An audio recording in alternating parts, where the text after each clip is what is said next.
about the New York Times, we've all seen the very somber front page of the New York Times, of course, and there are some suggestions that President Donald Trump was being disrespectful, spending the weekend playing golf despite the current pandemic.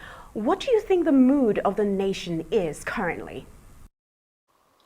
Well, Jane, first of all, that was a classy gesture from New York Times. What a better way to pay last respect to victims of coronavirus, dedicating the whole front page of the newspaper.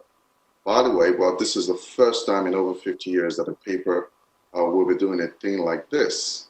And apart from the gesture, it's also a stark reminder to the rest of us to take all precautionary measures to stay safe. What was the major drivers of this U.S. GDP result just released? The big one, Jane, is consumer spending. The consumer was out in force in the second quarter. Consumer spending grew by 4%, again on that compound annualized rate. Now, in previous quarters, we've been looking at consumer spending of about 0.5%. So consumers spent at 8 times the rate in the second quarter than they had in the first quarter. That's an extraordinary acceleration, Jane, and that accounted for 2.7 percentage points of total growth of 4.1%. Let's just have a wrap on all of this. We're now in the second week of protests in the U.S. where dozens of cities are still under curfew, like I said earlier, and the National Guard has been activated in nearly 24 states. Can you bring us up to date on some of the latest developments? Well, we have the memorial service for George Floyd in Minneapolis tomorrow. That's supposed to be a significant event in Minnesota, and that could be an indicator of just of how powerful this has been for everyone. There will then be one in North Carolina. Next week, it'll probably be a climactic moment when there will be the actual funeral in Houston, Texas, where he spent most of his time. And showing the idea also, Jane, is not to say that it's not about protesters in the streets, but even local officials and police officials are disturbed and outraged by this. So the Houston Police Department will be escorting his body for the funeral service as part of an honor guard. Joe Biden, in fact, will be attending it. So now that's part of his strategy in drawing the contrast with President Trump. Meanwhile, President Trump, he still wants to have military troops as an option to be deployed if there's any outbreak of violence. But for now, what we're seeing throughout America right now, despite the fact that 24 cities are still under curfew, by and large, the protests are peaceful. However, many of the protests are defying the curfews and staying on afterwards, but peacefully. And it's maintained by many people that those outbreaks of violence are just a fraction compared to the tens of thousands who are marching in the streets. Some experts have said that regardless of the fact that Nigeria is out of recession by 0.55%, there is still a chance for Nigeria to slide back into recession if measures are not taken or put in place to sustain the growth. So what measures are being put in place currently to sustain this growth? I don't share that view, firstly, and I haven't heard that view. I haven't heard that view espoused. What I've heard is that it's fragile, 0.55, and we're very realistic about it. Like I said, what's important is the medium-term strategy for the economy. I've said and will continue to say, take unemployment.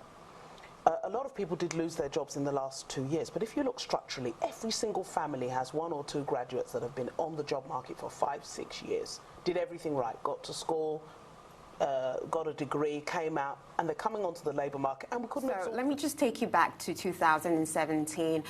There was a report released by World Economic Forum on Human Capital Index where Nigeria was ranked 114 out of 130 countries that were being assessed. So what insight do we pull out of that report? Okay, so... Now, to some unsettling Knowledge news is for what the Nigerian you know. oil sector. The Department of Petroleum Resources says if new crude discoveries are not made, the country could run out of oil in 52 years. The DPR says that the current reserve depletion rate of Nigeria's oil reserves is about 1.9%, adding that on the average, Nigeria produced a little under 2 million barrels a day.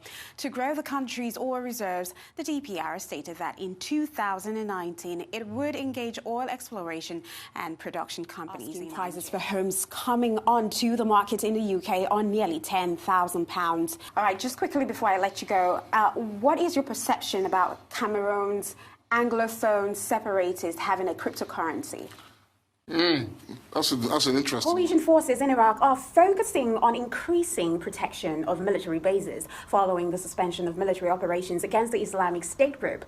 While military operations had been paused, they're still maintaining partnerships with Iraqi security forces and Syrian Democratic Forces. The pause in operations came after the U.S. killing of top Iranian General Qasem Soleimani 3 weeks ago. Anticipation around potential rate hikes by the Fed has always had a way of moving the market. So how are U.S. stocks doing today?